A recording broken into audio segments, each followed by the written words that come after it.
people's war. It is our war. We are the fighters. Fight it then. Fight it with all that is in us. And may God defend the right. Warning! Warning! We gotta stop them! They're gonna kill us all! See how the trouble you've started? Be they the government, be they industry, be they organized labor, be they anyone, or human beings. Time when the operation of the machine becomes so odious, makes you so sick at heart that you can't take part. You can't even passively take part. And you've got to put your bodies upon the gears and upon the wheels, upon the levers, upon all the apparatus, and you've got to make it stop. And you've got to indicate to the people who run it, to the people who own it, that unless you're free, the machine will be prevented from working at all. Revolution Radio at freedomslips.com, the #1 listener-supported talk radio station, throwing ourselves upon the gears of the machine. Revolution Radio, where information never sleeps. You called down the thunder, well now you got it. Right, you tell them I'm coming, and hell's coming with me, you hear? Hell's coming with me! Revolution Radio.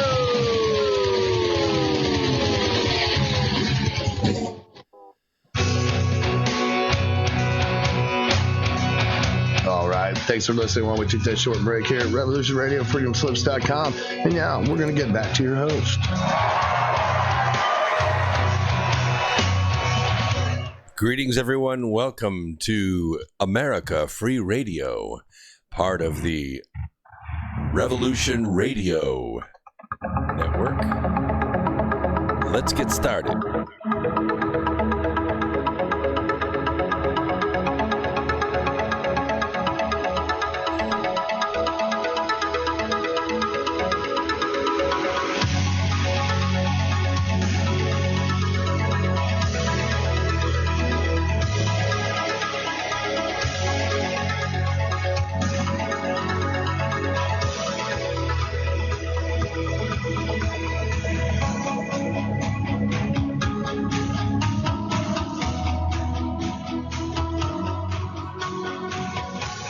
All right. So glad you could join us tonight here at America Free Radio on the Revolution Radio Network on freedomslips.com. So glad. Lots going on. It's a shame we can only be on once a week because there's so much to cover. But if you want to, you can always find me on other networks. I'm always on YouTube Live on Sunday and Wednesday. And we'll try to grow this program on Wednesday nights on this network as big, as large as we can. Don't forget to go to revolutionradio.com and contribute often and regularly. This is the #1 listener-supported radio network in the country, maybe even in the world. And we try to bring you the very best content, leading edge news and politics as much as I can, and science as well. Before we get started, we have a network auction coming up, and there are a couple of items on here. The auction is going to start, I believe, on Friday, and the winner is going to be notified within 48 hours of the closing of the bids. The winner will then have 48 hours to deliver the funds to Revolution Radio's PayPal account, and you can see that at revolutionradio.com. The auction is going to be competitive. It's not going to be open very long. It's the links will be placed in the YouTube description at the end of this on YouTube Live, and I will do my best to give you the details on that. The two items that are going to be auctioned off, one is a Kramer guitar. It was owned and played by Nighthawk Mike Ringley, the late owner-founder of Revolution Radio. It was made in Neptune, New Jersey. This Kramer is the 600th guitar. Let's see, serial number 1930, and is tuned to the way Hawk enjoyed playing his guitar. Coming with the guitar are cords, a case, a couple of picks used by Hawk Shipping handling insurance is the sole responsibility of the purchaser. The other is a 3-shelf corner unit, and it was personally made by Nighthawk in his workshop. The item displays the Lichtenberg wood-burning effect he used on some of his pieces. It's 37.5 inches high, 15 inches wide. Again, the shipping, handling, insurance, blah, blah, blah, are your responsibility. So the rules will be, you can use a dedicated chat room for the bidding process. Revolution Radio, which is located at, and you know where it's at, the Chatsy room there at Revolution Radio. I'll put the link in the YouTube notes at the end of this program when it posts, so you can have that. Just 2 items there. So we only have a couple of hours anywhere. We could spend the entire evening on the impeachment show today. But I just wanted to cover some highlights as I saw them. I didn't get a chance to see the whole thing, but I listened to most of it. And to tell you the honest truth, third hand, second hand, hearsay, no facts whatsoever. There were no, all the crimes that were discussed were mythical and hypothetical, no actual crimes, and it was all a bunch of, I would call it constitutional speak back and forth. I was kind of reminded of the Pharisees when they were using their semantics to play games around an all-night illegal trial of someone else 2,000 years ago that resulted in another innocent man being crucified. Pamela Karlan, who's a Stanford Law School professor, how, I have no idea, but if you ever take a class from her, make sure to get shots first. And she was one of the 3, quote, witnesses called by the Democrats. There were 4 witnesses. They were all Democrats. 3 of them were anti-Trump haters, and one of them didn't vote for Trump, Jonathan Turley. Even though he was quite eloquent, he really didn't do anybody's case any good. He was a placeholder and really nothing more. Pamela Karlan was a rant from one end to the other. It was all opinion. It was eloquent opinion, I will say that, but it belonged in the classroom under opinion law, not constitutional law. I think she's pretty good at quoting and misquoting and twisting facts into her own private message. And Harvard School professor Noah Feldman, he's like the star witness. And it was pretty ridiculous what he said, too. He authored an op-ed, that is an opinion editorial, in Bloomberg in May. By the way, Bloomberg is also running for president. He also owns a very pricey news outlet, which, by the way, has not been given White House credentials because it doesn't make sense to give White House press credentials to a news organization whose owner is running against the president. It just doesn't make any sense. So he's not going to get credentials to get his reporters in there. But in May, Mr. Feldman, Professor Feldman, I'm sorry, no disrespect meant, he wrote an article titled, "It's Hard to Take Impeachment Seriously Now." Now, the interesting thing about the article is not necessarily the content. I mean, you'd expect it from an anti-Trumper. It's the timing of the content, okay? Aside from the absurdity of beginning the process of overturning a democratic election with the testimony of elite, quote, experts, there's also the unfairness.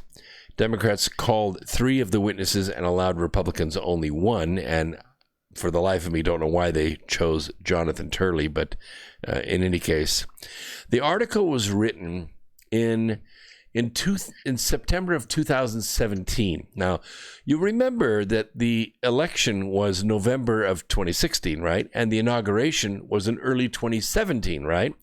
So we're talking about, the first year of the presidency, which was rife with leaking and all kinds of, private conversations that were being done in other rooms that were suddenly reaching the New York Times and the Washington Post and on and on and on.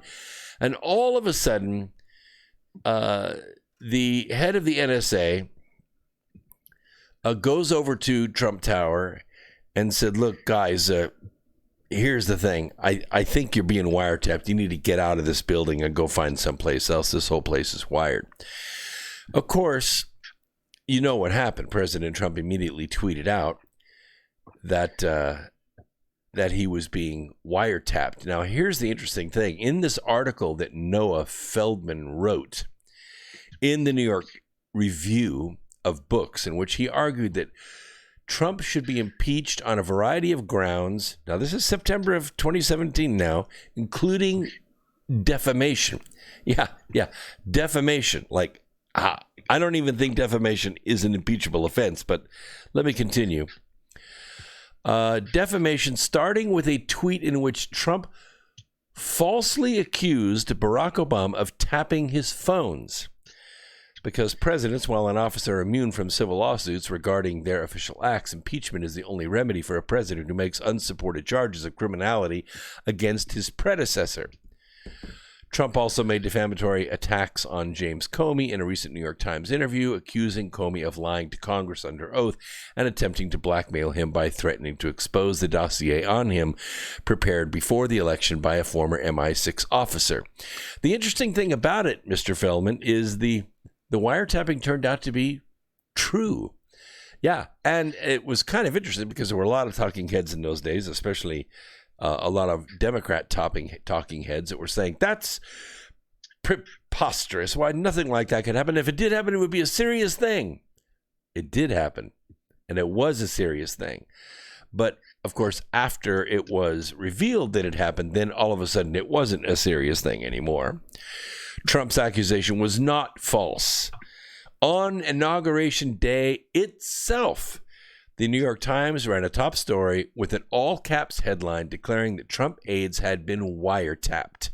The FBI, under the Obama administration, wiretapped certain Trump aides as part of investigation into possible collusion with Russia. Now, we all know that the IG report, the Inspector General's report, Horowitz, is due out pretty soon. I think maybe in a week. And shortly thereafter, the indictments that are being racked up by Durham and Huber are supposed to be unsealed. And hopefully we see a plethora of orange jumpsuits and ankle chains.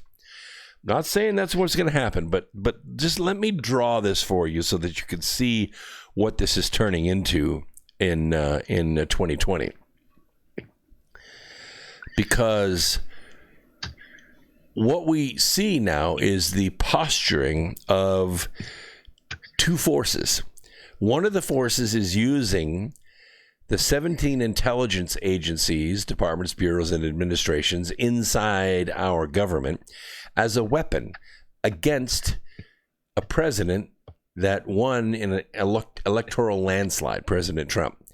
Now, you wonder to yourself, how can this be? How can the losing party, which they got shellacked in the election in 2016, how can the losing party use these intelligence agencies? How do they have the authority? How do they have the contacts and the force of will inside those agencies to use those incredibly powerful investigative tools against a sitting president? Well, that's what's being investigated right now. And this impeachment is actually a coup d'etat. Now, I tweeted out today, if you don't follow me, you should, because it's good for your health. Follow me at Brooks Agnew, on Twitter. Same as Facebook, same as LinkedIn, same as Pinterest, same as We Go One, We Go All, same as Minds, same as Gab, and all other social media and YouTube. So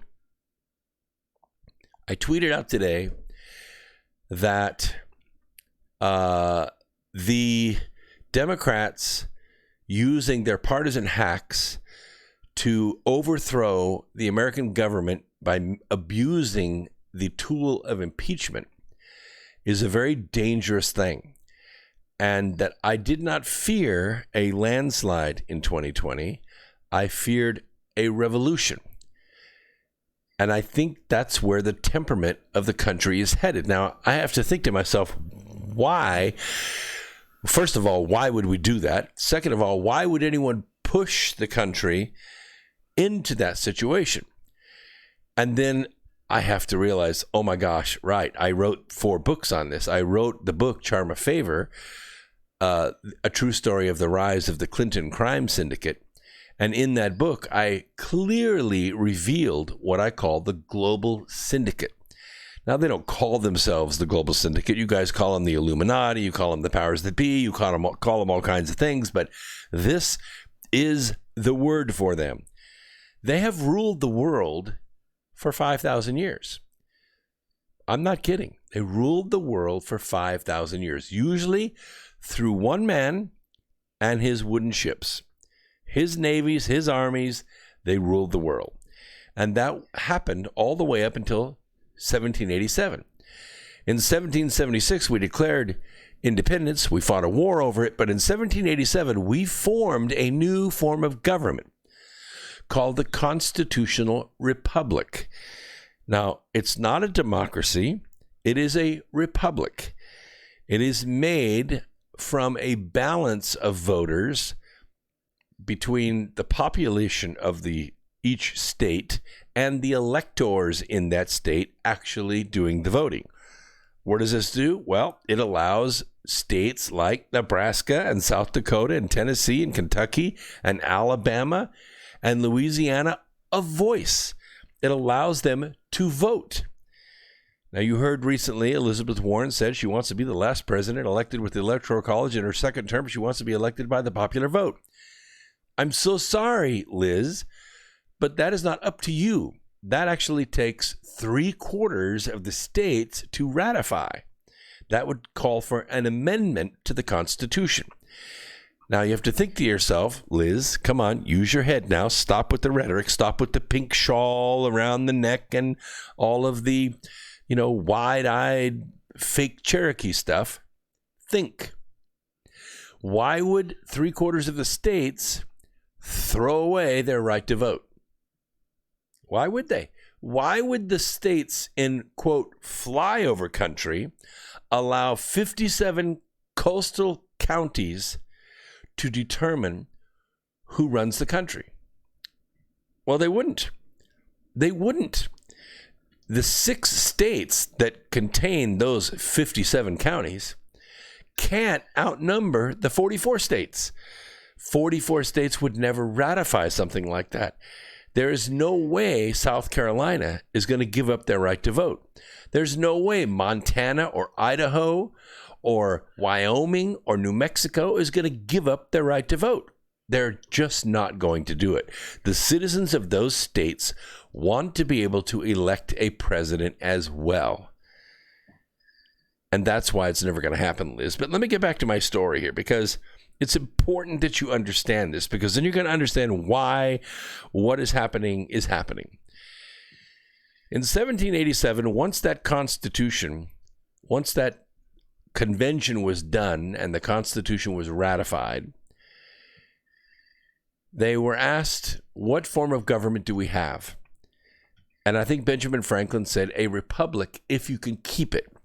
Well, why wouldn't we be able to keep it? Because a democracy is sort of like hornets in a jar. If you break the jar, all bets are off. Everybody's going to have swollen faces.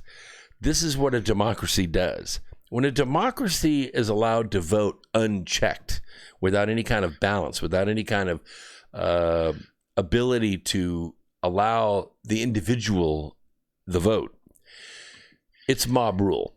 And every single democracy in history has failed. Why? Because the people begin to vote for themselves a piece of the national treasury. And there's nothing you can do to stop it. That's why we have parliaments. That's why we have, 2 or 3 different houses of government that work to balance that out. So the people don't just rush the bank and drain it of everything, or the people don't vote, for instance, all taxes away and then vote to open up all the banks on Sunday and unlock the vaults so they can go in and grab a piece for themselves. You know what would happen? They would have no self-discipline. They would drain every last dime the government had, and that's exactly what happens to every single democracy. It is often said the death of every democracy is when the populace can vote for themselves a piece of the coffer. That's exactly what happens. So this republic is very tenuous because you got the hornets in the jar, and you got 50 jars. Now we do, and then we had 20. Here's the deal.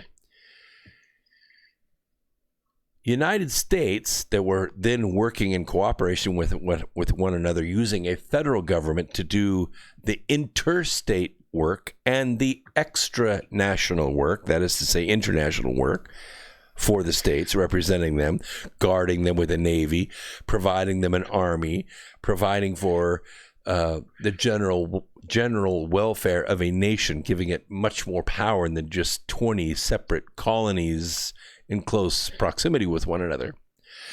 The king decided to let well enough alone because he knew what would happen to this new government.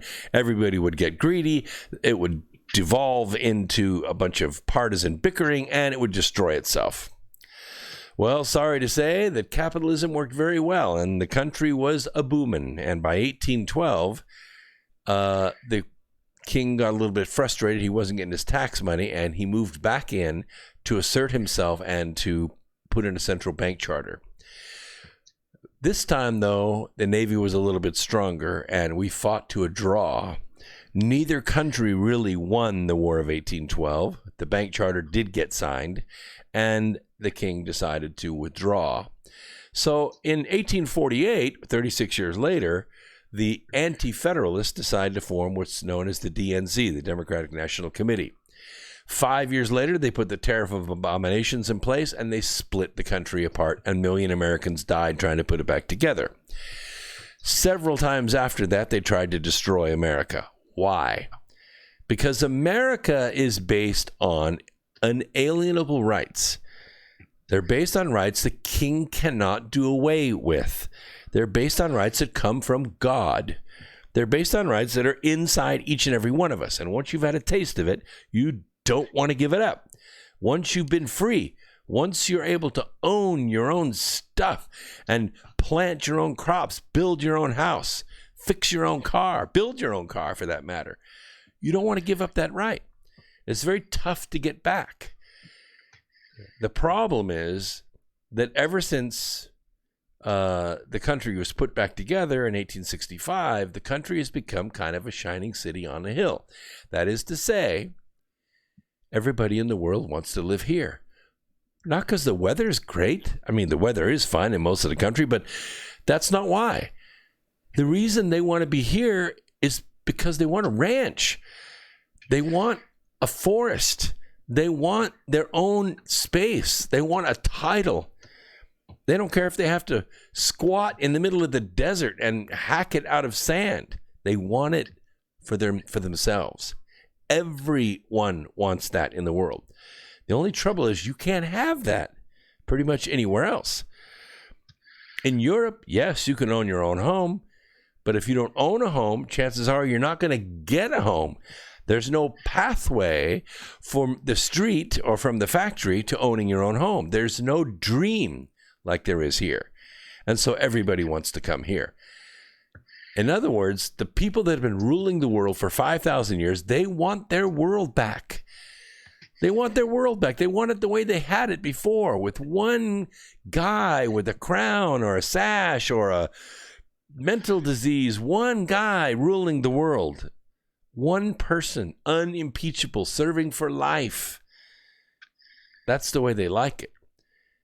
Based upon genealogy, based upon family lines and names. And if you don't have that name, you don't have that family line, you're not getting anything. You're not. Indians have the caste system. In the Balkans, they have family lines, they have tribes, they have royalties that are unspoken that you just cannot break.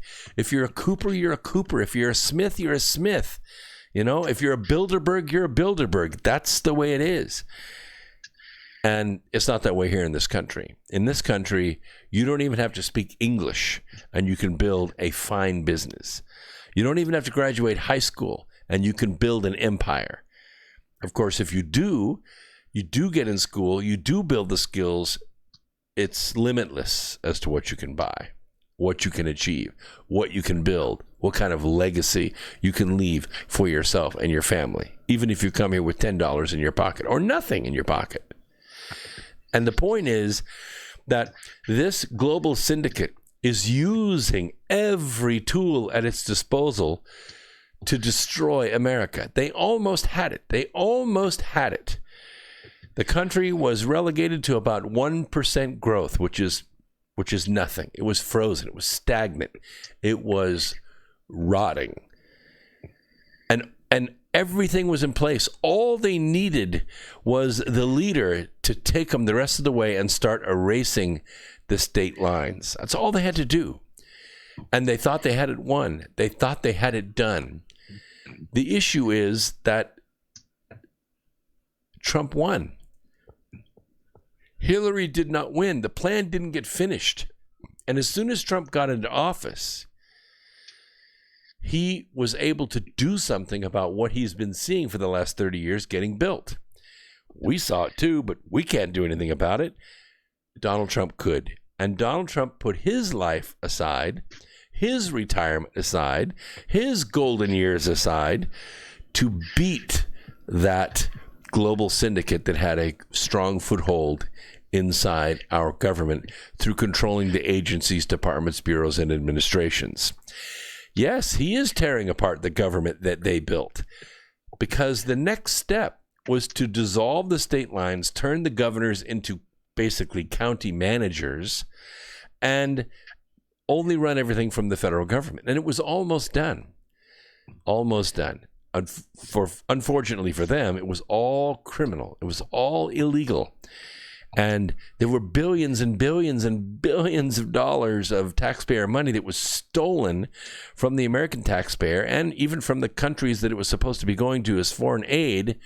And it was being stuffed into the pockets of these family lines, these Bidens, these Obamas, these Clintons, these Bloombergs, these unbelievably powerful oligarchs that were operating inside of our country, building this plutocracy away from the republic. They were taking away your unalienable rights.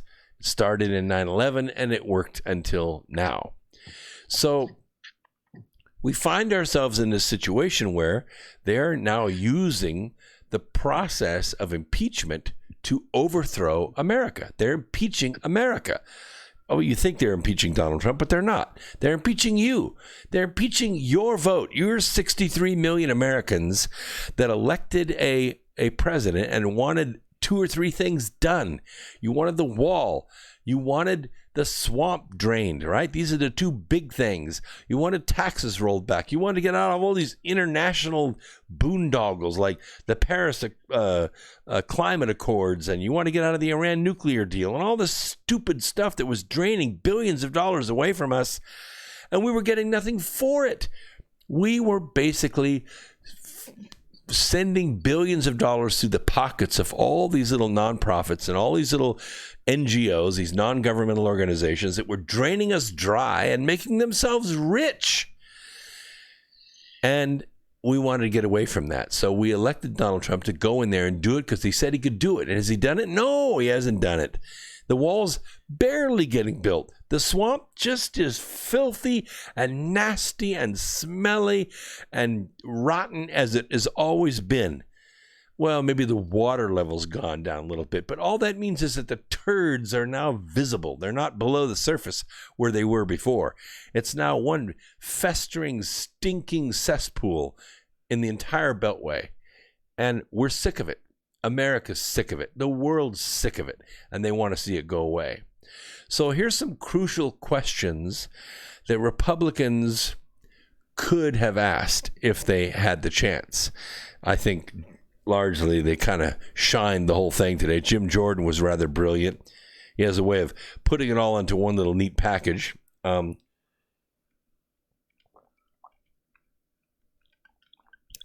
weren't going to get anywhere because they really didn't have any witnesses. What they had were college professors who were pontificating. They were like Pharisees. They were like Sadducees up there, hollering. I mean, yeah, their mouths were moving and they were saying all kinds of really cool words with big syllables and excellent sentence structure. But all they were really saying was Barabbas, Barabbas, Barabbas, Barabbas, over and over and over again. That's all they were saying. So Noah Feldman could have been asked, why trust you when you backed impeachment since the beginning for frivolous reasons? For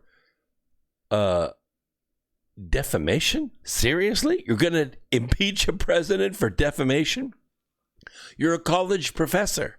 It's ridiculous. Absolutely ridiculous. And that was in early 2017 or mid 2017. So the other question they can ask Michael Gerhardt, this guy was a real loser. I don't even know how he is a college professor in North Carolina. I'm embarrassed. I'm embarrassed. I'm in North Carolina.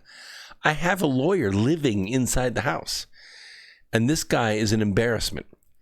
He said the question asked is, in 1999, in the wake of the divisive partisan impeachment of President Bill Clinton, Gerhardt, who's now a professor at University of North Carolina Law School, this is what he wrote in the Maryland Law Review, that future impeachments would be unlikely given the country's recent experience. However, he said, should impeachment take place, it should be done in a, and this is a great word, bipartisan fashion. Specifically, Gerhardt said, the chairs of committees in the House of Representatives should not call witnesses or subpoena testimony without the cooperation and consent of members of the minority party. He hoped that Congress would, in the future, prioritize legislating wisely over endless partisan investigations. Wow. Brilliant words, Gerhardt. Why didn't you do it? Why didn't you stand up and say, wait a minute, guys, what are you doing? All Democrats? Seriously? All Democrats as witnesses? No Republican witnesses? All Democrat voters? No Republican voters for this? This is not right. You cannot have one party impeaching the other party simply because they have a majority in the House. They lost the election. Somehow they won the majority in the House, and they were able to take over all the committees and do this. But this is exactly what Gerhardt was saying we should avoid. None of this is present in the Democrats' ongoing impeachment inquiry. While there was bipartisan agreement to investigate Russian interference in the 2016 election, and that was done, and they found nothing. There was no Russian collusion with the Trump campaign, and they had spies. They had spies inside the Cruz campaign. They had spies inside the John Kasich campaign. They had spies inside the Trump campaign before there was even a nominee. Yeah, before there was even a nominee. The nominee didn't happen until May 26th, 2016. It was already ongoing. There were already spies in their campaigns. They didn't even know really who the nominee was going to be, but they had spies in their campaigns anyway. That just boggles the mind. You know what that does to the election system? It makes it look like Bolivia. It makes it look like Venezuela. It makes it look like Cuba. Come on. They proceeded as if Mueller's report had actually found Trump guilty, but it didn't find him guilty. Democrats then abused their power by beginning an impeachment inquiry without formal authorization. They didn't vote on it. They didn't conduct, they conducted it in the Intelligence Committee, which allowed them to keep testimony hidden and control access to information, limit the amount of questions that were asked, limit the public's access to it. And basically, it was a secret dungeon court. So I think Democrats are doing it wrong. I think, according to Gerhardt's original paper in the Maryland Law Review, it's wrong. But that's not the way he spoke today. The way he spoke today was like a rabid anti-Trumper, stumbling and stuttering and hem-hawing and repeating himself and contradicting himself, trying to make his point to look good before the Democrats. And how about Pamela Karlan? They could have asked this question.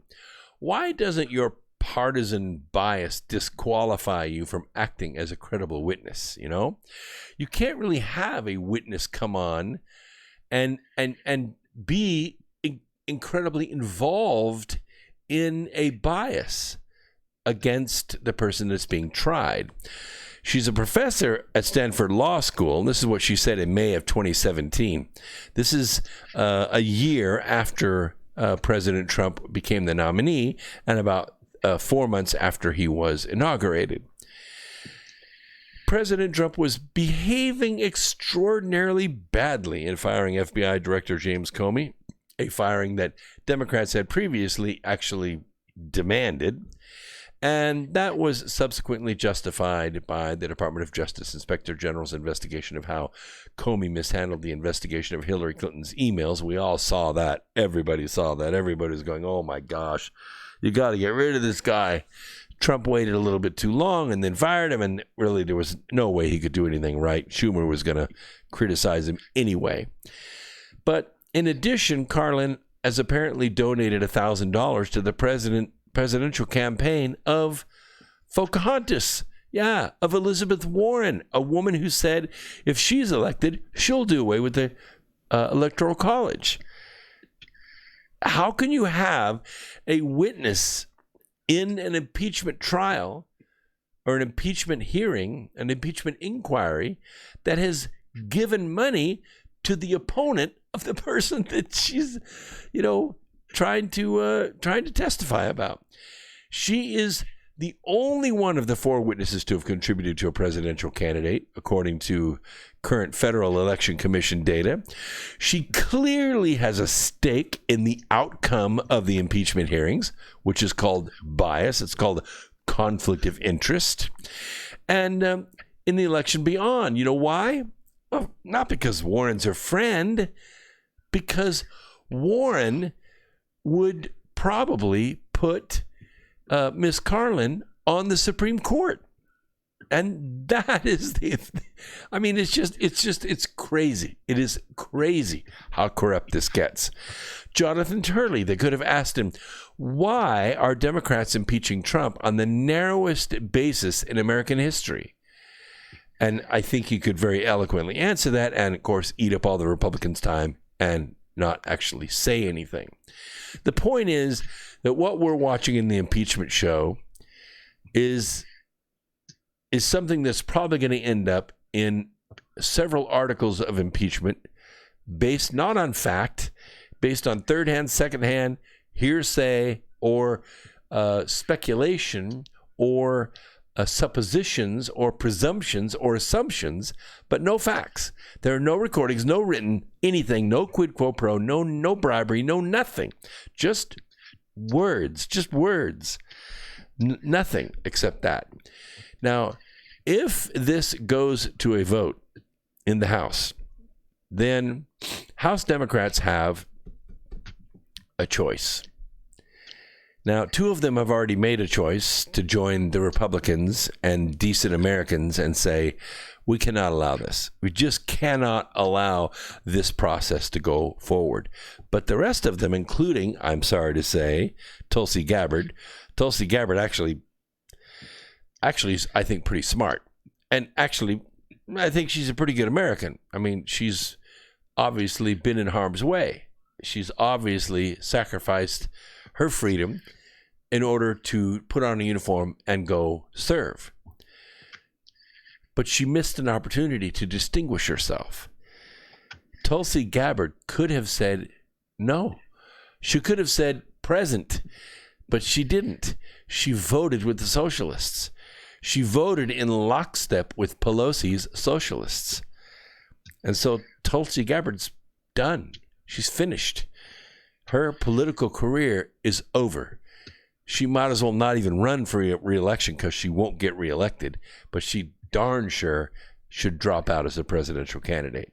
She should just go fly helicopters. That's what she's good at. If they vote and these 20 radical Democrats are successful in overthrowing an American election by misusing the impeachment process, then this goes to the Senate. Now, here's the thing about this. I've given this a lot of thought. Everybody that I know is saying, well, so what? So it goes to the Senate. You know, the Senate will say, wow, okay, we're going to take 5 minutes. This will take nothing. We're not going to remove from office. Oh, I don't think that's what they want to do, right? They want to call in witnesses. Let's call in Adam Schiff. Let's call in Joe Biden. Let's call in Hunter Biden. Let's end this. Let's bring them out here. Well, here's the thing. When it comes to the Senate has this thing they call rules. You know, anytime you go to court, there are always rule books. Anytime you go play baseball, there's a rule book, right? And the coach that has the better knowledge of the rule book usually wins the game because they just, know how to adjudicate certain things. They know how to play and force the run and, do different things to win baseball games based on those rules. It's the same thing in the courtroom. And in a federal courtroom, it's even more complex. There are rules, but the rules are voluminous, like Rule 8, you can't badger the witness. And there are rules of discovery and interrogatories and all this stuff that goes back and forth, but not so in the Senate. You see, in the Senate, what happens is the majority gets to set the rules. Yep, the majority gets to set the rules. Oh, you think that sounds good? Because you think the Republicans are in the majority, so everything should be okay, right? And what is that majority? Right. Okay, 52-48. Got it. So basically what we're talking about is three senators. And I would say that would be Romney, Collins, and Murkowski. You take these three and you move them over to the 48 side, and now you have 51-50, right? You have 51-49. Guess what's in the majority? Yeah, the minority. And guess what the 51 senators, the vice president doesn't get to vote in this. He's excluded constitutionally. So there's no tiebreaker there. It's 51-49, and that's the way it works.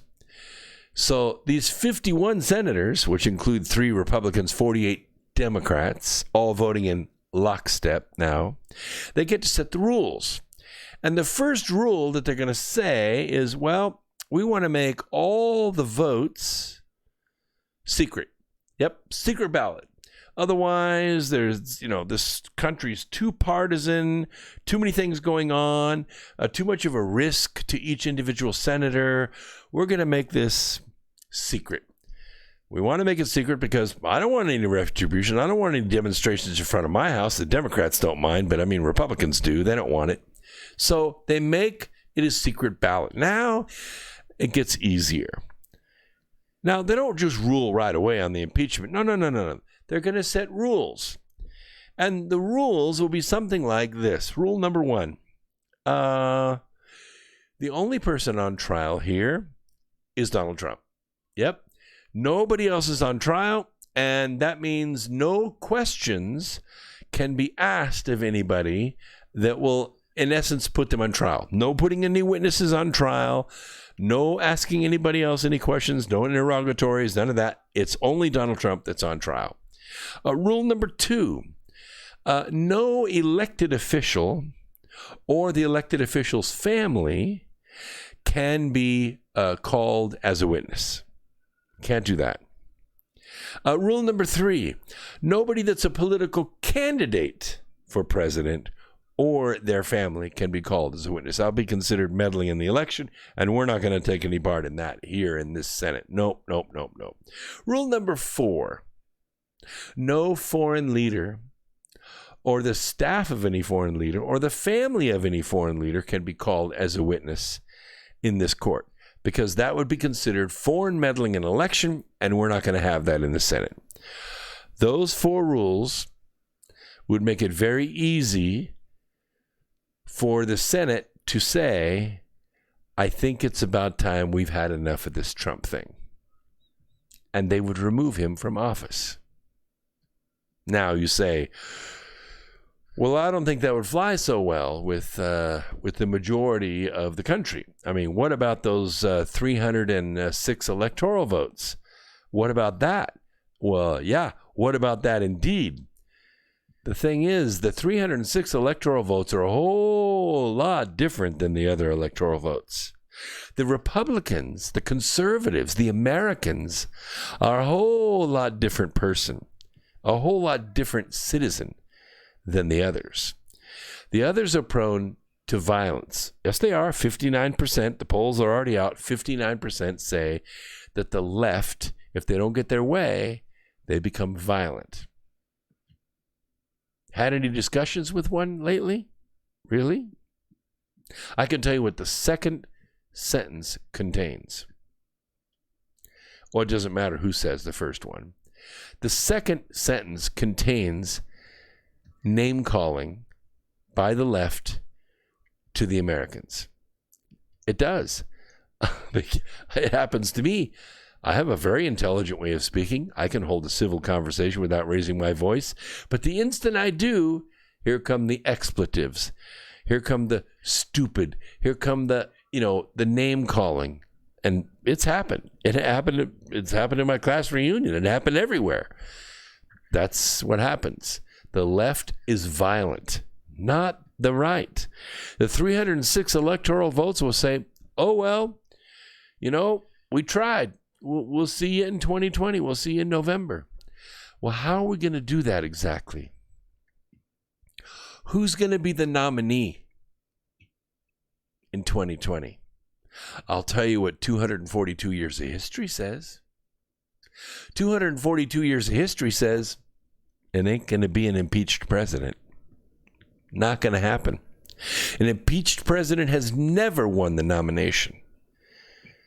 Impeached presidents can serve out their term, but they are never reelected, ever. And it wouldn't happen this time either. It wouldn't happen this time either.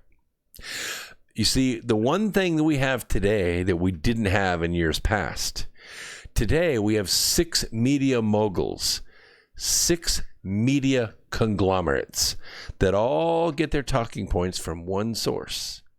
You guessed it. The global syndicate. And what the global syndicate says is Trump's got to go. And what you will see, every single news outlet, every single theme song, every single talk show that has anything to do with a corporate media outlet, be it ABC, NBC, CBS, MSNBC, CNN, you name it, it's all going to be 24 hours a day, 7 days a week, not Trump. I don't know who the candidate's going to be. It doesn't matter. All you have to have on the hat is not Trump. Not Trump 2020. That's it. That's all you got to have, and you'll win. Elizabeth Warren could win because she is not Trump. It's possible Pence could run and win. It's possible, but doubtful. Doubtful Pence as the vice president of Trump could be reelected. Pence would be put in as the acting president. He'd be totally a lame duck president. Wouldn't be able to get anything done. He'd be a total victim of the majority party. He would not be able to get a single thing done. And he would be wounded all the way to November of 2020. And yeah, I believe that, yes, that the DNC, the Democrat National Convention in 2020, will be a brokered convention. I doubt very seriously that any one of the Democrat candidates is going to win a majority. Just not going to happen. They're just not exciting. They just can't get the crowds. But it doesn't matter, because once they get to the convention, it'll be a brokered convention. Yes, it is dangerous. Absolutely, it's dangerous. As I said on Breitbart Radio this last week, what would happen is Hillary Clinton would swoop in, buy up the superdelegates, because that's what's best for the party, right? We don't want to be socialists now. We're not socialists. No. The party has swung socialist, and Hillary's going to swoop in as the centrist. I know it hurts my head, but she's going to swoop in as the centrist with all the money and all the wisdom and the resume that's so impeccable, because it is been cleaned. I mean, it's as clean can be. And the blood-soaked carpet will be rolled out again, and all of the crimes will be swept under the carpet, and Hillary will win, because there will be no Republican candidate. Effectively, no Republican candidate. And that's how the nation will fall right back into the hands of the global syndicate. Now, all that depends on what happens between now and Christmas. Because if between now and Christmas they're able to impeach the president right down party lines, no Republican is going to vote for this. Maybe 1 or 2 or 3 or 4 Democrats are going to vote against it. But that's it. It doesn't matter. It doesn't matter. The Democrats have enough votes, they can get this impeachment on party lines. If that happens, the Senate will remove President Trump. They will be under insurmountable pressure to remove the president.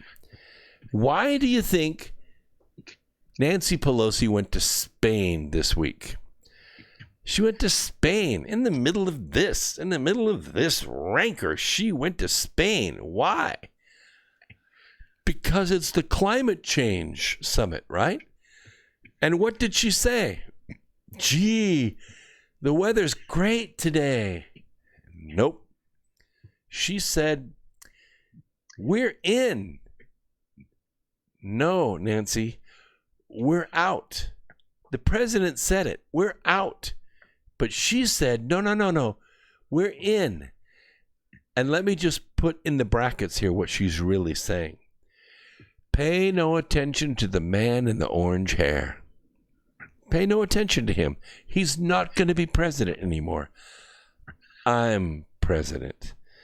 I'm the leader of the free world. And we're in. And the people in Spain loved it. They loved it. Oh, my goodness.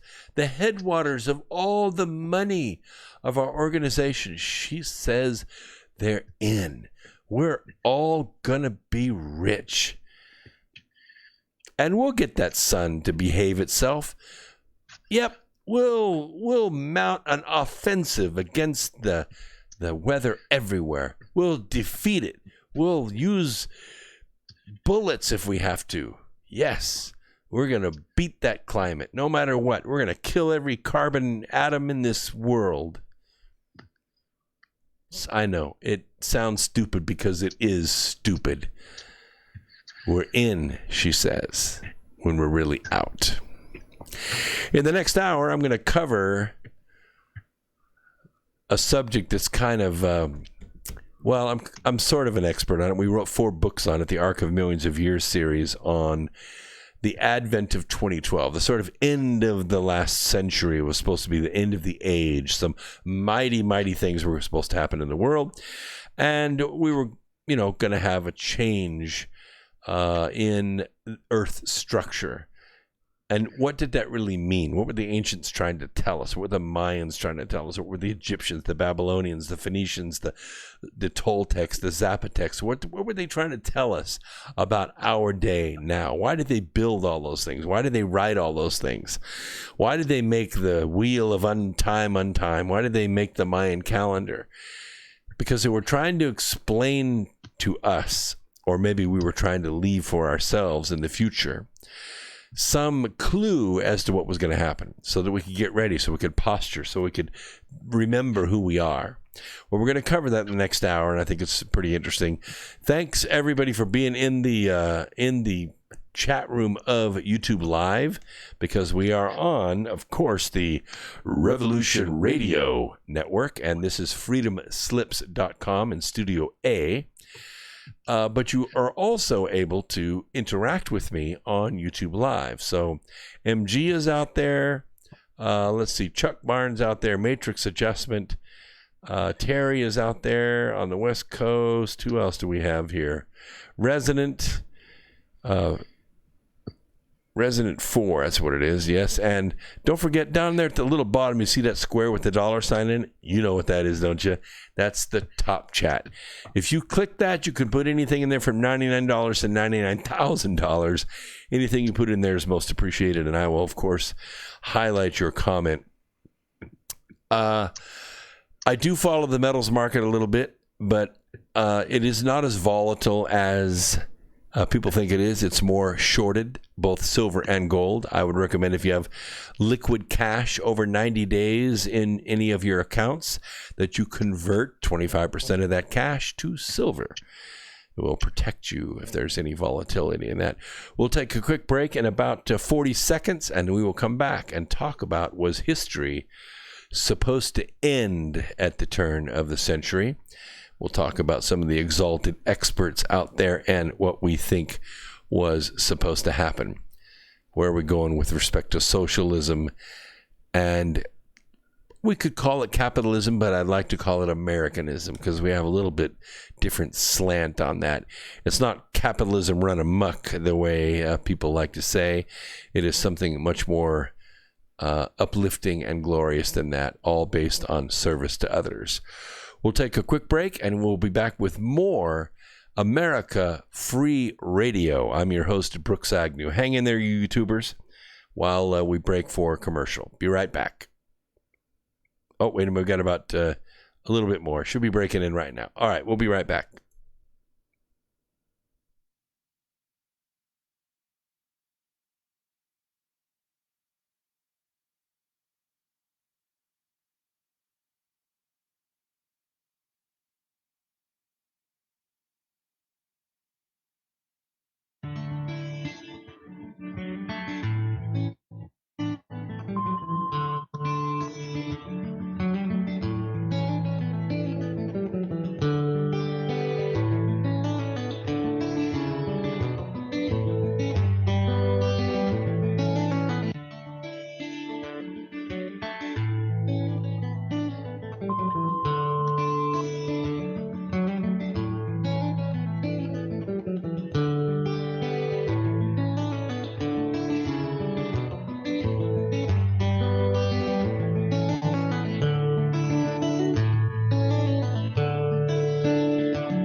Radio at freedomslips.com, and we'll be right back after this message.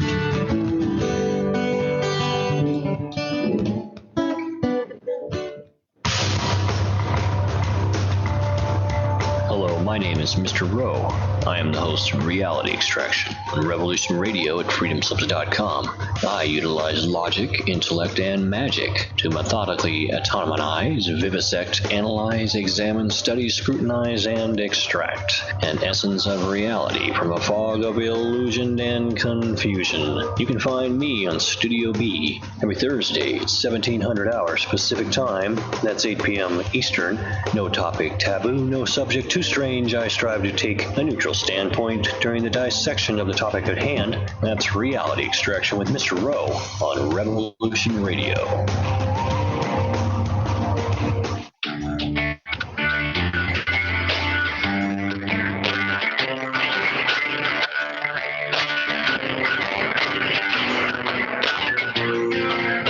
This is Thomas, a.k.a. a Mad Painter. I'd like you to join me Monday nights, 10 p.m. Eastern Standard Time for Open Canvas. Don't forget to bring an open mind. Yes, folks, that's right. Bring an open mind to an open canvas. Again, that is Monday nights, 10 p.m. Eastern. UFOs to government corruption. This is Revolution Radio, freedomslips.com. You don't need to expect us. We're already here.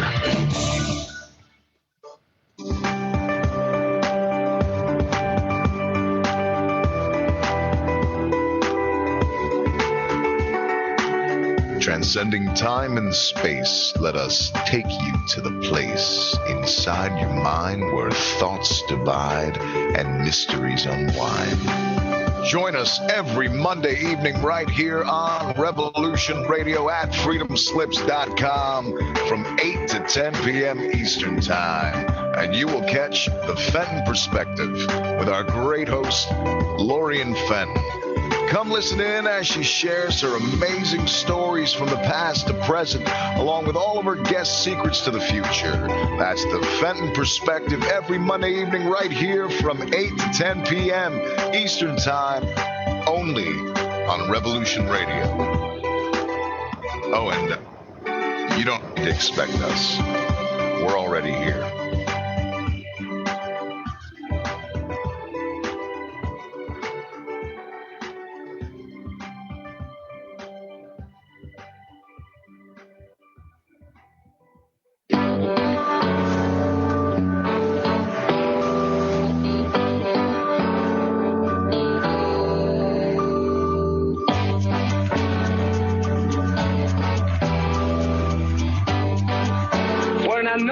Syndicalist commune. We take it in turns to act as a sort of executive officer for the week. Yes. But all the decisions of that officer have to be ratified at a special bi-weekly meeting. Yes, I see. By a simple majority in the case of purely internal affairs. Be quiet. But by a 2/3 majority in the case of more... Be quiet. I order you to be quiet. Look, you stupid bastard, you've got no arms left.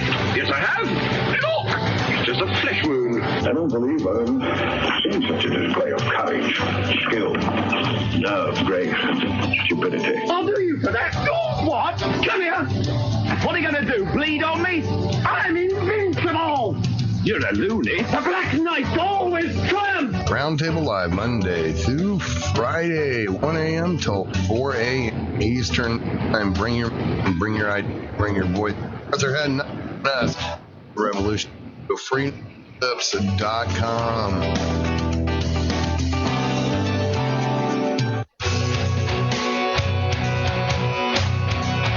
All right. Thanks for listening while we took that short break here at Revolution Radio, freedomslips.com. And now we're going to get back to your host.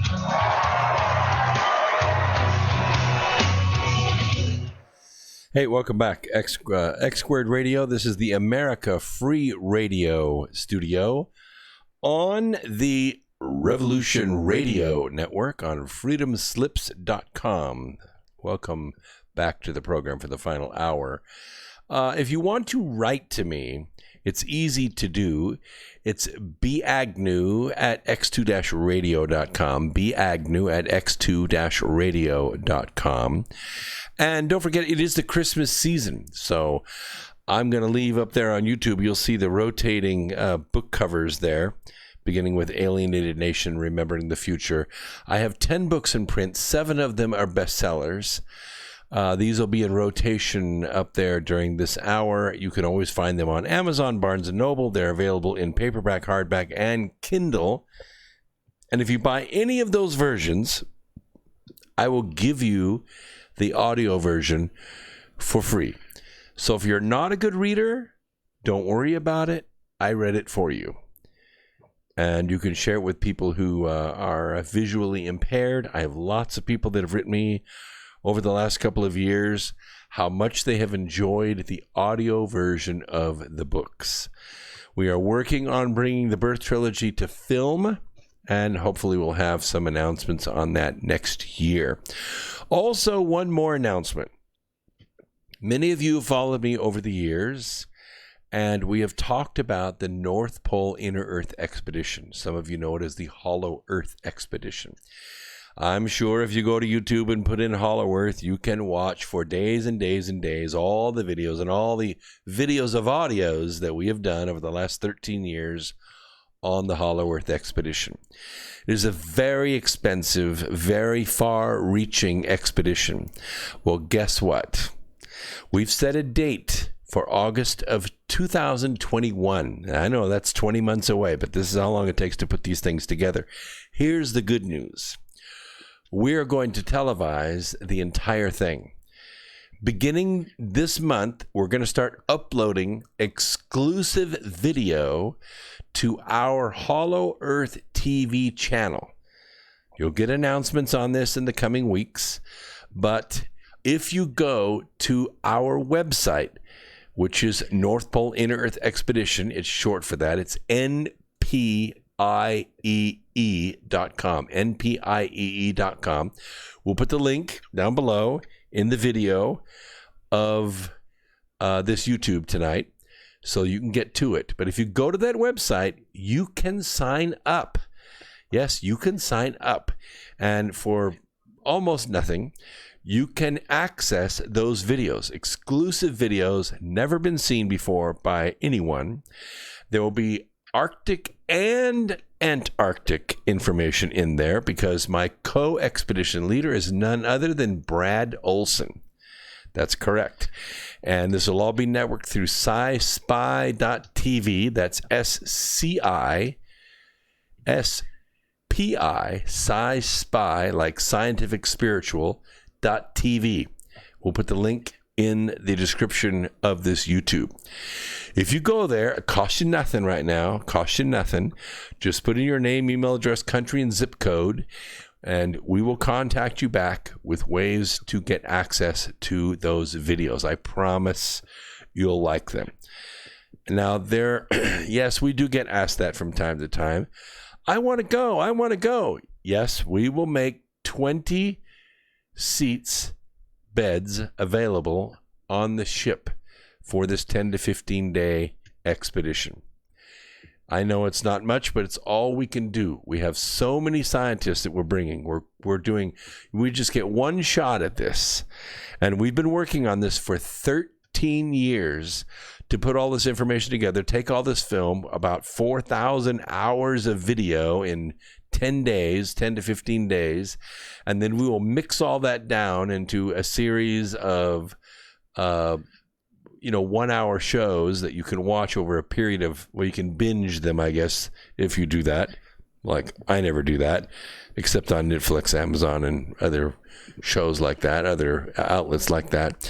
But you'll be able to watch the entire expedition, all the build up to it, all the places we've been in Tibet and Nepal and China and Egypt and Antarctica, Hawaii, different places we have chased this legend around the world.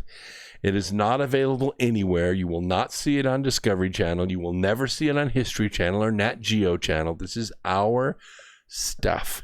We have the best collection of Hollow Earth information on the planet. And we're making it available to you uncut, uncensored. Nobody is going to be taking anything out of this. And here's the good news. When we set sail in August of 2021, you get to go live with us.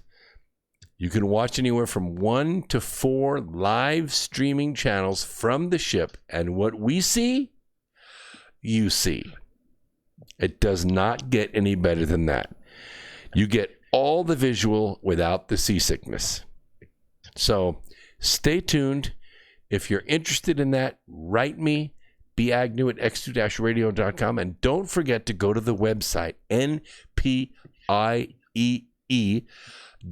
You can do it right now during the program, and you can sign up. And, of course, keep rolling the chat in the YouTube chat room. And also, I would ask you do one more thing, because we're doing this in film, and we're going to be showing it to the world. And one of the things that we have to do is we have to have exposure. We have to have credibility behind us. And so the expedition leaders and the videographers have what is known as an IMDb page. I don't know if you know what that is or not, but while you're listening to this program, either live or as an archive later on tomorrow while you're working on your favorite project. You have it running there behind the screen, your spreadsheet or your blueprints that you're working on. Go to imdb.com and put in my name, Brooks Agnew. My IMDb page will come up, and that's all you have to do. Oh, of course, you can search around in there and see the various documentaries that I've been involved with over the last decade, but you don't have to. Just you going to that page is all IMDb needs. And you could do it right now. There are several dozen of you in there right now. You could do it right now during this. And believe me, that helps because it makes our rank get better and it makes avenues open that you don't understand. But I'm just asking you as a favor to do that. All right, let's talk about the turn of the century. We're at 2019 now. We're getting ready to start the new roaring 20s, right? 30 days, we're going to be in the 20s again. And the one thing that we know from the 20s of this country is when we get to this decade of the century, things begin really moving. I mean, really moving. Money breaks loose, capitalism breaks loose, opportunities break loose, and it's not so much a population explosion as it is a commerce explosion. And aren't we really looking for that? Aren't you really out there looking for that? I am. I know you are. You want a better job. If you don't have a 401k, you don't have money saved up, you're 40 years old, you're thinking, my gosh, how in the world am I going to retire? Guys, it's going to take a windfall now. It's going to take something big to happen to get things going so you can have that 6 or 7 digits in the bank by the time you decide to hang up your time card. Anybody paying attention to the real world right now realizes that we're on the threshold of something very, very big, bigger than ever before. Because in 1820, we didn't even have the telegraph. In 1920, we had almost unbridled industrialism, but we had an almost uncontrollable banking oligarchy ruling the world. And they crushed us. They crushed the middle class. In 1928, they crushed it. They crushed it. And it was 13 years before we began pulling out of it, and we fought 2 wars during that time. It's just unbelievable the amount of power that they have. But these times are a little bit different because the exalted experts that kind of rose to power in, I would like to call it the post-war era, but let's call it the military-industrial complex era, right?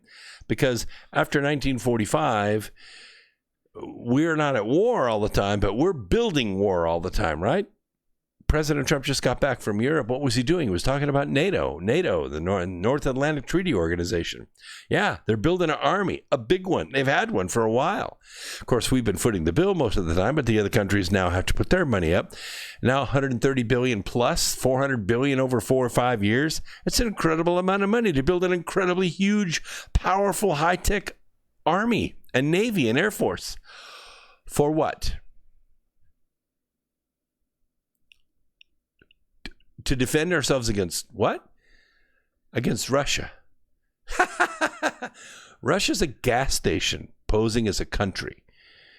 It was the Soviet Union, yes, but there's no more Soviet Union. Oh, no, trust me. Kazakhstan and Ukraine and Crimea and Estonia, they're all independent states now. They're all going for their own dream, right? It's Estonia first. It's Crimea first. It's Ukraine first. Everybody's going after it, man. The Balkans are rocking it. There is no more Soviet Union. So who? That's what I say too. I think what's happening is there's a schism going on because of Germany and because of Poland. They're kind of the opposite sides of the scale. Germany, on the one hand, wants to have a very powerful army that's not NATO. They want a European army. Poland, on the other hand, wants a NATO. They want to be aligned with the U.S. They like the United States. They think the world of Donald Trump. And all those eastern states, they kind of want to, stay independent. They want to be protected. They don't have a lot of money, but they still need to be protected with a big army. And so what we're seeing is this field of blue with the gold circle of stars, namely what we call Europe or the European Union, which ain't really a union at all, right? They're not really getting along. You found it. Thanks very much. Okay. In the chat room, they're looking for the links that I just gave. IMDb. Yeah, that's it. IMDb.com. Everybody visit. Everybody visit. You can hang out there 4 or 5 minutes. It changes the rank if you stay over 30 seconds. That's awesome. You can do that while we're talking. It's no big deal. Or you can watch some of those documentaries if you want to, too. The point is that Europe ain't NATO. The UN, those blue helmets, I always wanted one of those in my trophy case. Well, the day may come yet. The day may come yet. Somebody is realizing there's a hell of a lot of armor out there. F-35s, F-16s, French Mirages, you name it. There are jets, there are ships, there are armor, all kinds of tanks, submarines, all this stuff floating all around the world. And guess what we don't have? A war. There's no war. I mean, yeah. We're fighting some terror here and there. There's, a few buildings blowing up, but we're not talking about uniforms of people clashing against one another and missiles and rockets and grenades and hospitals filling up with the dead. We're not seeing that. So, what are we headed for here? When these exalted experts have risen to power and they have all this armor and they have all this anger and they have all this greed, or even worse, they've spent everything they could get their hands on and they're almost broke. They're just broke at a higher level. I'll just put in parenthetically right here. You know what's going on in Hong Kong, right? We've talked about the Hong Kong gong several times here. Well, this week, Congress unanimously, wow, I used the word Congress and unanimously in the same sentence. Yeah. You know what they voted on? They voted on a Hong Kong Act that recognizes Hong Kong's right to remain sovereign. One China, two systems. Yeah, China doesn't like that. I don't mean the Chinese, I mean China. I mean Mr. Xi, the dictator, the President Xi Jinping, does not like Hong Kong to be recognized. They don't want Taiwan to be recognized at all.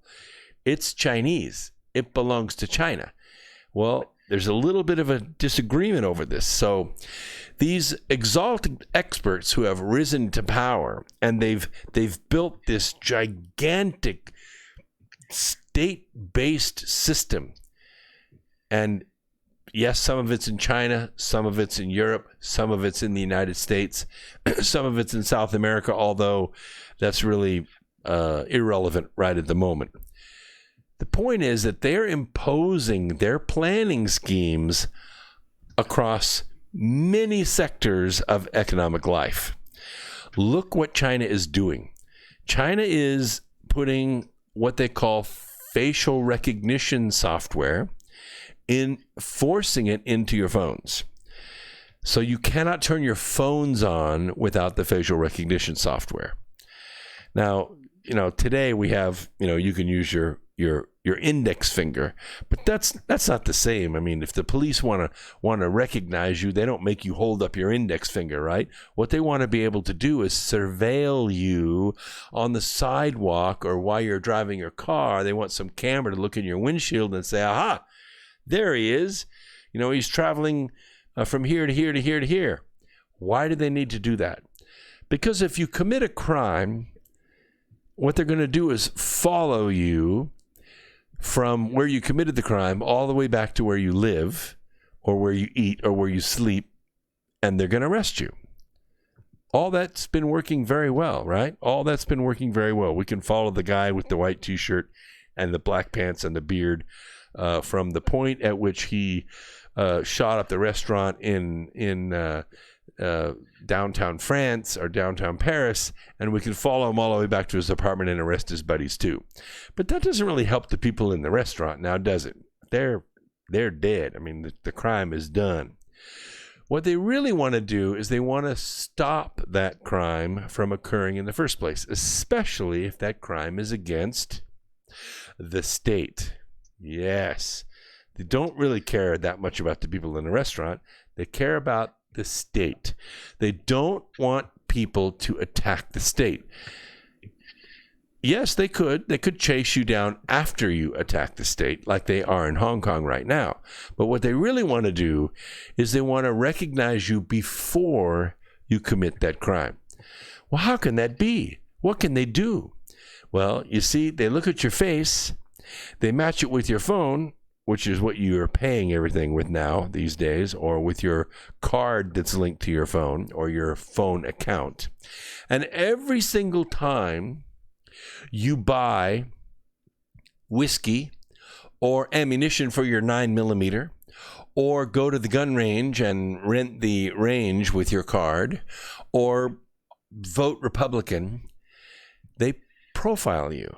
All of that goes into a program that says, aha, this guy drinks whiskey, shoots a 9mm, buys ammo every month, goes to the gun range, and votes Republican. This is exactly the profile of the guy we want to watch very carefully.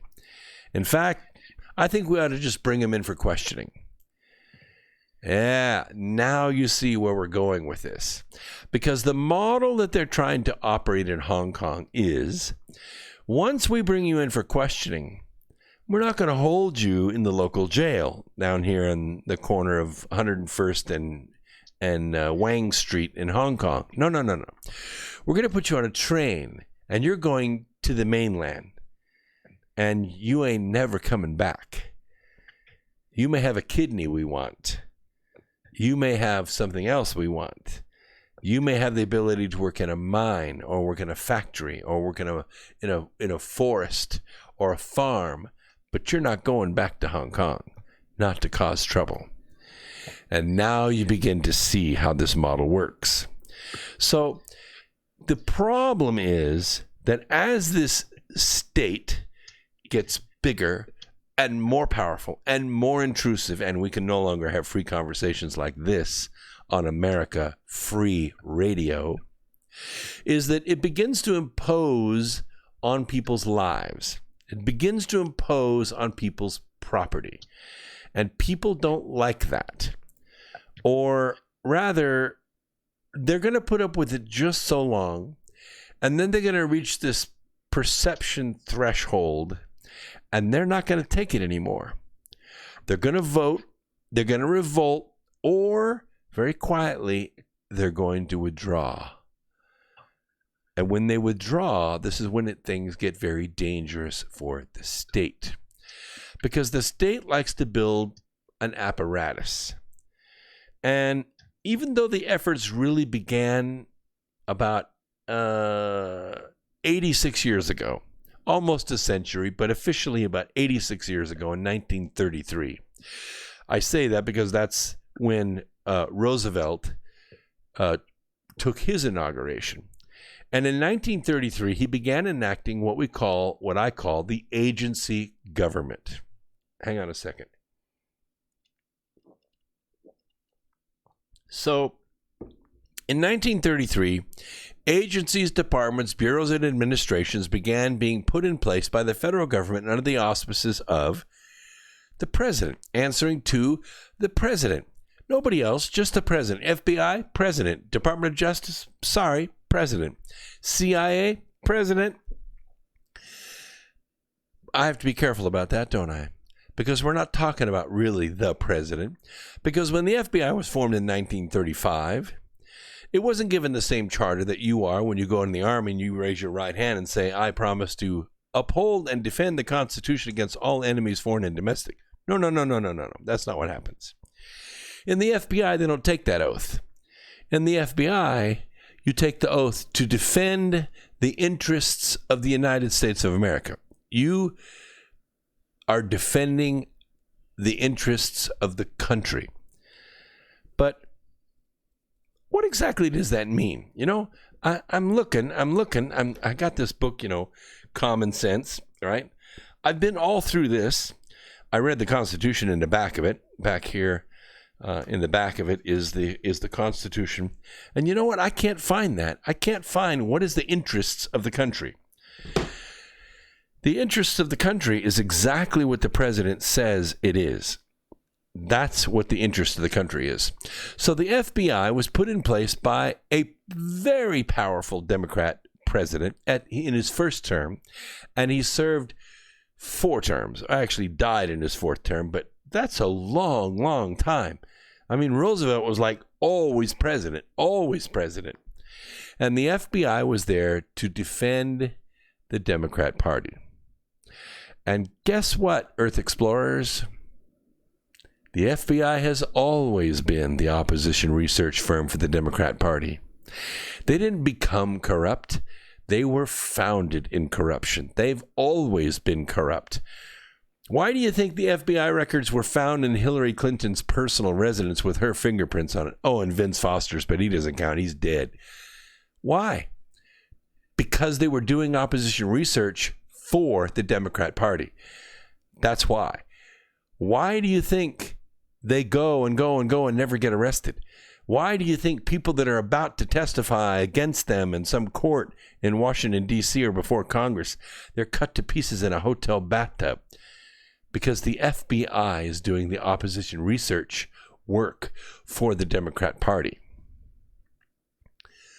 All of this is a subset of the type of government that Roosevelt was tasked to set up. What, pray tell, was that? Well, it wasn't a democracy. No, it wasn't a republic. It was a fascist form of government. You remember Roosevelt, one of his favorite pen pals was Mussolini. Mussolini was like the fascist. What is fascism? That's a good question. Let me give you the definition of fascism. Fascism basically is corporate government. I know, it's easy to say, but let me define it just a little bit better. You get multi-billion-dollar global corporations. They sit on many waters. Europe, China, United States. They have interests everywhere, right? Well, the issue is that the only thing they can't stand is competition. You can't compete with these global corporations because if you do, you put them out of business. And these guys, they don't have 200 employees. They have 20,000 employees. They have 200,000 employees. You can't put a company like that out of business because it's like putting a country out of business. So what does the country do? The country takes its loyal executives and they insert them into the agency. Yes, the pharmacists, the pharmacology giants, they insert their executives into the Food and Drug Administration. The oil companies, they insert their executives into the EPA. Oh yeah, the EPA fines the oil companies a lot because that's how they get their money. The EPA doesn't really have a big federal budget. They get their money from the oil companies. And the oil companies say, well, gee, if we're paying the money to run your organization, by God, we're going to run your organization. And that's what they do. And so what you end up with is a set of revolving doors. And what happens is the bureaucrat comes from the corporation. And then when his term is done, he leaves the bureaucracy and goes back to work for the corporation, whether it's Boeing, whether it's Grumman, whether it's Raytheon, whether it's one of these giant corporations, an HMO or a university. They make this revolving door back and forth, and this is how it works. This is how fascism works. The fascists, when they get inside the government, they write regulations. What do those regulations do? The regulations stifle their competitors. So when you see biodiesel come along and they can make biodiesel out of canola oil or canola seeds, or they can make biodiesel out of soybeans, it's wonderful. It's great.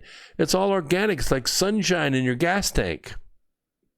But what happened was the oil companies go to the EPA and they say, well, we need you to change this specification on this. And of course they do. And when they do, it requires 90% more energy to make that biodiesel. And that 90% more energy costs twice as much, which drives the price of the biodiesel so high, it can't compete with the petroleum product. Simple, easy peasy. That's all you have to do. Solar panels, wind power, all great, wonderful ideas. The problem is, to sell that power back to the utilities, you take a bath. You get pennies on the dollar in return on your investment. You put all those solar panels on your house and you're trying to sell the electricity back to the power company. You buy the power for 9 cents a mil. You sell it back for 3 cents a mil. That's a little like selling quarters for a dime. You can't really make up for it in volume, you see. That's because the power companies set the regulations. And that's the way it goes. So, fascism was set up in 1933. It was fully implemented, of course, when Roosevelt died and Truman took over in his 4th term. He sealed it with nuclear blood, and then it was codified by Jimmy Carter. And now you can't get rid of it. The fascist government is rooted inside our state. And we call it the swamp, but there really isn't anything that can be done about it because it's so well rooted. It's rooted in state-ism. It's rooted in legal precedent. It's rooted in mountains of regulations and clauses and rulings. All of these have big effects, let me tell you, especially the rulings on the clauses. So, are we that much different than China? Yes, we are, because we can actually do something about it. We can actually elect Congress people who can change that. The question is, will we? We keep electing Pelosi's. We keep electing Nadlis. We keep electing Schiff for brains. We keep electing these 20 radical Democrats that are right now holding impeachment hearings in an attempt to overthrow America. 20 Democrats. Yeah, and we keep electing them over and over again. Why? Because you're stupid, that's why. Because you're not listening to this program. You don't get your friends to listen to this program.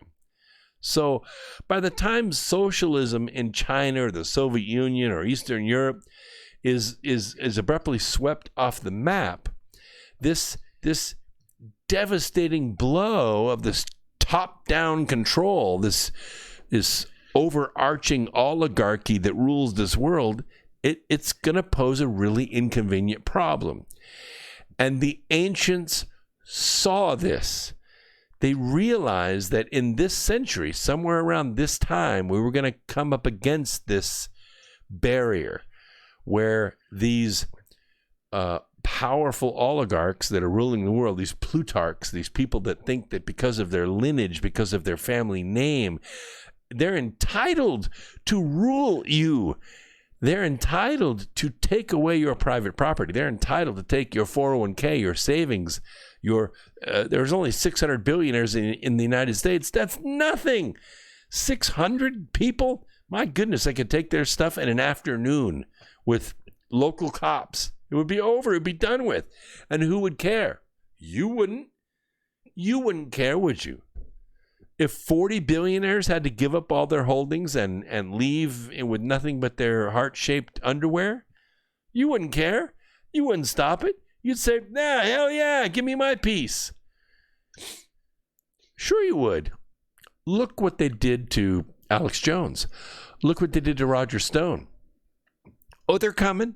Yeah, they're coming for me, and they're coming for all the other free voices out there. Eventually. They won't come this year or next year. I mean, I'm nothing. What do I got? 41 listeners right now? Pfft, they don't care about me. They don't care about me. Of course, that 41 could become 4,100 or 41,000 or 41 million very, very quickly. All it takes is you. All you have to do is share. That's all you got to do. Share. You 41, 42 people, you could become 41,000 strong by Friday. Yes, you could. By taking this episode right now and sharing it with your friends on your social media, it would explode. It would explode. And we could change the world. The point is, I don't want this dramatic end to happen. I don't want the liberals to win. I don't want this overthrow to happen. I think we're on the verge of something amazing. I think we have the ability to communicate, the ability to love, the ability to have mercy with one another, and the ability to vote. We still got it. You still got it, baby. I mean, in 11 months and a little bit, you're going to be able to change all this. And you don't have to do anything, nothing. You don't have to invest any money. You don't have to buy a weapon. You don't have to train. You don't have to hide. You don't have to hoard. Nothing. All you have to do is vote. Isn't that grand? Isn't that an awesome place to be? Isn't that an amazing power that you have in your hands? But we're naive. We think we have no effect, but we do. We are surrounded by the products of liberty and freedom. We're surrounded by innovations that are dramatically changing the world and leading humanity to a new level of prosperity and peace, international peace. Do you know we're this close to peace in the Middle East? We're this close to peace in North Korea. I wouldn't believe I would be saying that in this lifetime. All we have to do is believe and vote. That's all we got to do, and it will happen. You know, in the last half decade, I'd say, we're in 2019 right now. Since 2010, so much has changed. You remember the election of 2012? You remember that? I mean, yes, I know. Romney choked, all that. I get all that. But in 2012, lots of people had smartphones. I did. My friends had them, but we didn't really use them, right? You didn't really get your news from your phone. We didn't really text. We didn't have Instagram. We didn't use Facebook that much. Twitter was, who cared about Twitter then? Nobody. Apps. What do we know about apps? I didn't know nothing. I mean, Apple was just out with them. We had an app here and an app there, some games and stuff, but we got most of our news through cable. We got most of our news through satellite TV. We were owned. Everything was fed to us by a central agency of information, and we bought it. We bought it all. And we elected Barack Obama twice. But look what happened between 2012 and 2016. 4 years, 4 months, 4 minutes. Boom. Totally different world. Totally different world. We rejected CNN. We rejected NBC and ABC. We cut our cables. We went to satellite, and then we turned that off. We got all of our news, everything, the way we're getting it right now. Me talking to you right here over a network called Revolution Radio. Everything changed. We started thinking. We started doing things that had never been done before. In 2017, Q made his first drop. You remember? October 28th, 2017. What happened? We woke up. It was the Great Awakening. We understood there were people, smart people on the inside who were leaking clues to us on the outside, what was really going on, what we could do, what we could research, where we could apply pressure, how we become aware. And guess what happened when our awareness happened? 2018 happened. The Great Awakening. we became a consciousness force in the universe, exactly the way the ancients said we would become. And in 2019, we declared it as the year of light. We began to change. Oh, we began to change everything. Taxes changed, employment changed, peace around the world changed, trade changed. The world went from 1% growth here in the United States to 4% growth. Nothing anybody could do could hold us back. And here we are on the threshold of the roaring 20s. It's all ours. It's all in our hands. Everything we dreamed, everything we wanted is in our hands. And who stands in the way?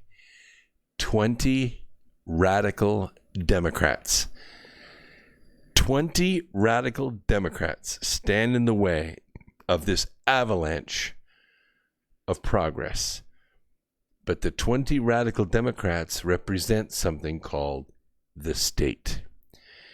And in times past, we called this populism, but that's kind of gotten corrupted. It is. It's kind of a rhetoric now. It's they call it alt-right. There is no such thing as alt-right. They call it nationalism is bad. There's no such thing as that. All that matters is the awakening, the consciousness of the human race. And what we're seeing is the right, the left, it doesn't matter anymore. White, black, rich, poor, gay, straight, it doesn't matter. We're all America. The enemy, the state, what they want to do is chop us all back up into the peas and carrots and celery and beef and potatoes and everything, make up the melting pot. They want to separate us all out. You potatoes, you go over there. You baby carrots, you go over there. Celery, stay over here. And your tomatoes, no, you got to stay over there. Stay separate. Now you're all represented. But what they did is they took America apart. That's not what America is. America is us. America is us. Us is America. We're all together. Everybody loves together. Everybody works together. Everybody lives together. Everybody educates together. We procreate together as a nation. Ideas, people, prosperity. That's America. That's what feels good. And of course, we've seen for the last 70 years this be infiltrated by the state on multiple levels. We've seen them infiltrate education and then make themselves immune from being fired, unionize themselves, tenurize themselves. You can't get rid of them. Then they moved into the entertainment business.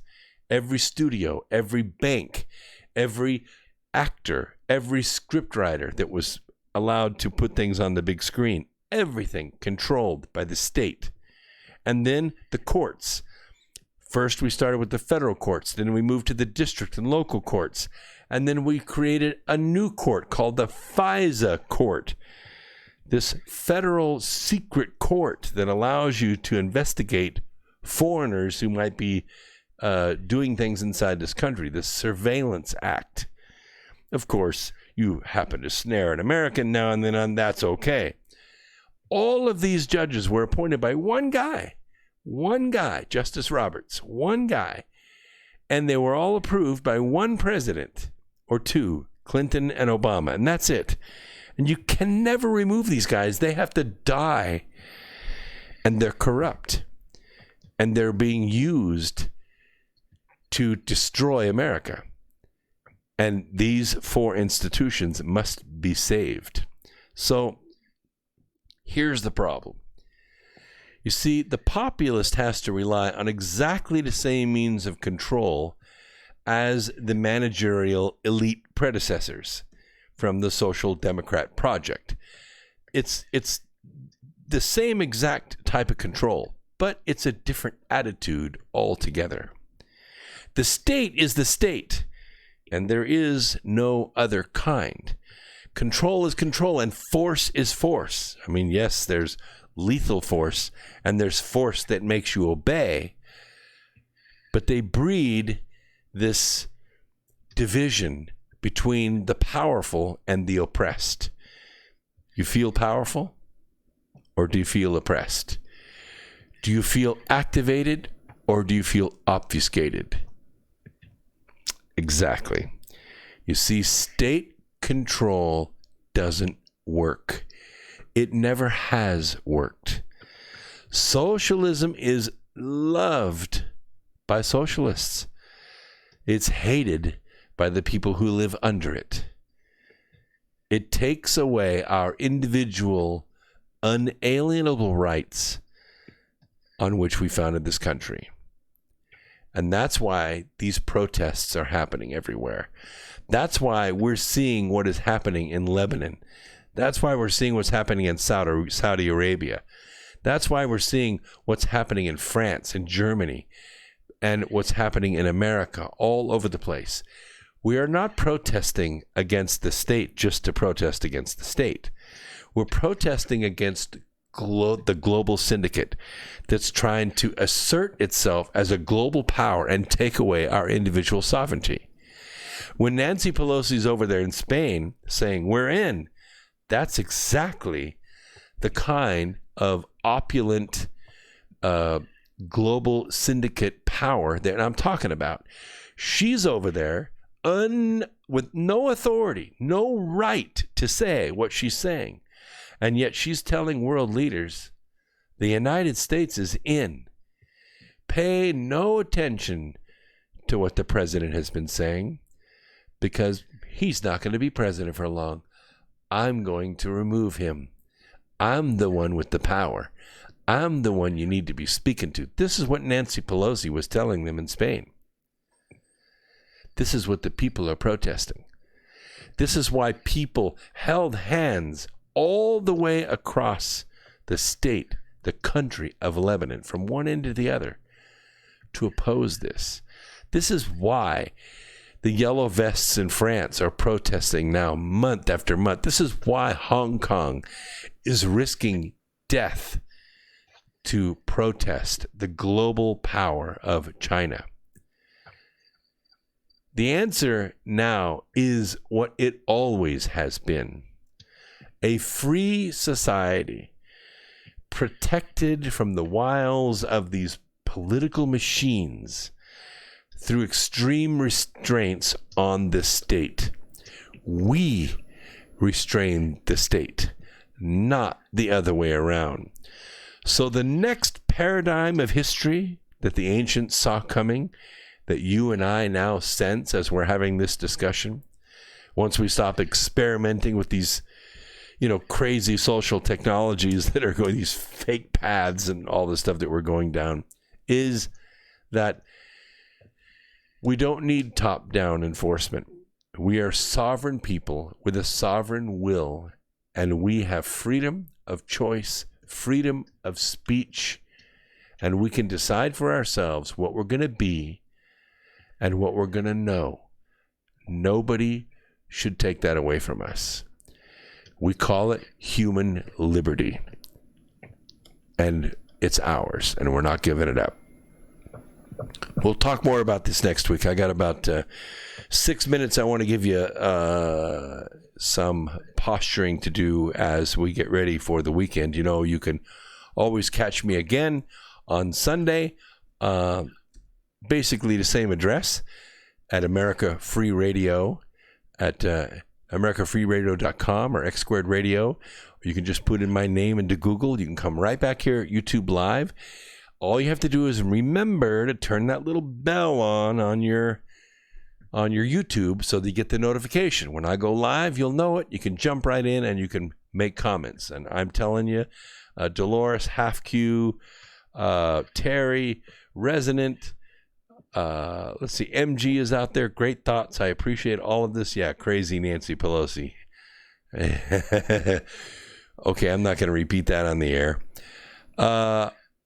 And don't forget about the top chat at the bottom. You can always leave me money. There's Chuck Barnes out there, and Please tell a friend about us. Let's see if we can get 100 people live at one time next week instead of 45, and we'll do better.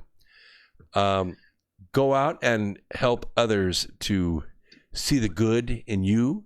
You see the good in others.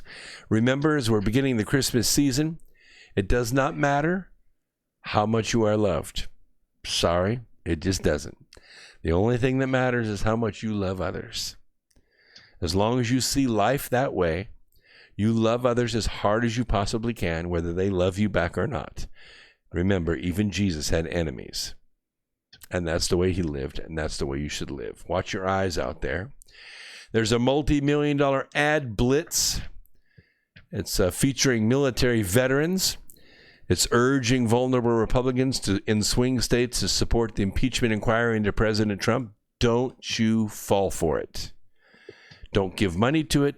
Don't give your attention to it. Change the channel. The ads are disclosed because they're paid for by the group, which is called, and be alert to this, Defend American Democracy. But these are the bad guys. Okay, these guys are funded $4.5 million from Soros's Open Society Policy Center. The same place that Yovanovitch worked, the same place that this the woman that testified last week, I don't know, the English woman, that Fiona Hill, she worked for him for 6 years. Once you know who these people work for, you know where their money's come from, you know what to be aware of. Let's see. They're attacking everybody, of course, John Solomon and everybody like that. And don't forget there are spies among us, so watch your eyes. Be careful of what you say. Watch where the money's going. Watch out what movies you support. Also be aware, we'll cover this a little bit more next week, the space race is heating up, and China wants to be the boss. I kind of like it this way. I would rather see a space race. In fact, I thought at one time, wouldn't it be great if we just took the entire defense budget? What's it up to now? $1.1 trillion or $700 billion, some ungodly amount. What do you think would happen if we took the entire defense budget and we put it into space exploration? Well, for one thing, the other 25 nations that spend about as much as we do combined, they're going to say, hey, what do they know that we don't know? And maybe they'll start putting their money toward it too. What do you think would happen? I'm not talking about taking money away from farmers or medicine, or I'm just talking about taking everything we spend to build to kill one another and take that effort, that technology, that infrastructure, those personnel, and aim it toward exploring space. I guarantee in about 10 years, a whole lot would change. We'd get back to what I wanted to get back to when I was in the 8th grade, which is asteroid mining.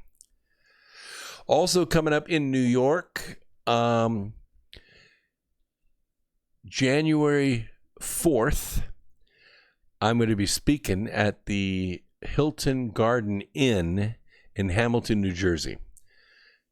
And it's inexpensive to come. If you want to find out more about it, come to follow me on Facebook or Twitter, at Brooks Agnew. Everything's at Brooks Agnew. Go to brooksagnew.com.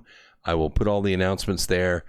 And you can come and see me live there. Bring your books and I'll sign them. If you don't have them, I'll sell them and sign them to you.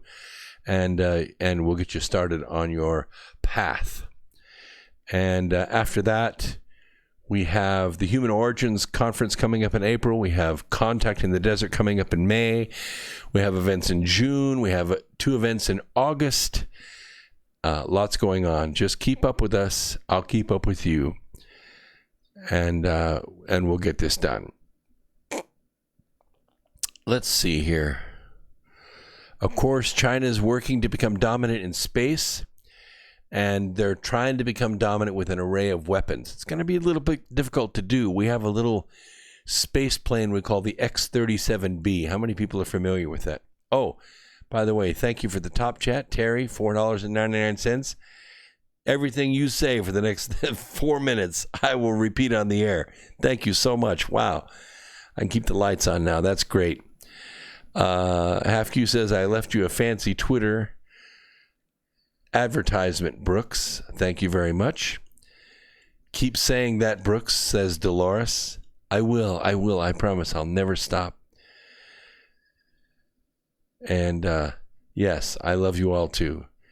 I promise you. It's going to be a great Christmas. Even if you don't get a lot of stuff or give a lot of stuff, give the love. That's what makes it all come together for everybody. Oh, by the way, I was going to tell you about the X-37B. If you read the book Charm a Favor, I do talk about the X-37B project. I don't know what it does. I know it's sort of a miniature shuttle, space shuttle. Has bay doors in it, but it's a smaller version. It's unmanned, and it can go up from anywhere from a year to 2 years at a time, and they have many of them. They can change orbits, and something they carry in that cargo bay is very devastating. Everybody's afraid of it, but nobody knows what it is. I think it's the rod of God. Now, a lot of people say, well, the rod of God are these like 8-inch diameter tungsten rods, 20 feet long. Do you know what that would weigh? I mean, a semi could carry like 6 of them, and that'd be it. Have special permits that get across the bridges. I think that's disinformation. I don't think they put those big things in the X-37B because it can't hold them. I think the rod of God is about 3 inches in diameter and maybe 10 feet long and has adjustable fins on it like a dart. And what happens is they put a set of crosshairs on the target they want to hit on the ground. They drop the dart out of the X-37B. It steers itself, no rocket propulsion necessary because it just falls to Earth at about Mach 8, Mach 10. And it finds that target and it just goes right through it. A red hot tungsten rod going at about Mach 8 to Mach 10. It doesn't need any explosive. The kinetic delivery is so powerful that it's like a small nuclear weapon. No fallout, not a big blast zone, but whatever target it hits is done. And here's the thing. It can reach any target anywhere on the planet in 1 hour. 1 hour away.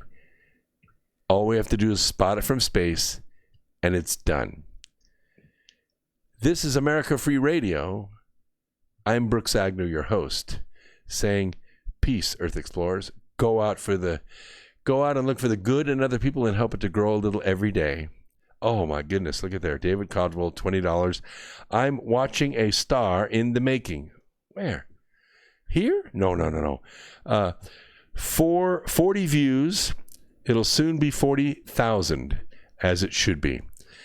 Rock on, David. Thank you so much. Thank you so much for that donation. Don't forget, the North Pole Inner Earth Expedition, npiee.com. Go there, sign up for free. We'll get back with you and let you know how you can participate, how you can see the videos we're going to be putting up. Myself and Brad Olson, we say peace, Earth Explorers. We'll see you next week right here on America Free Radio.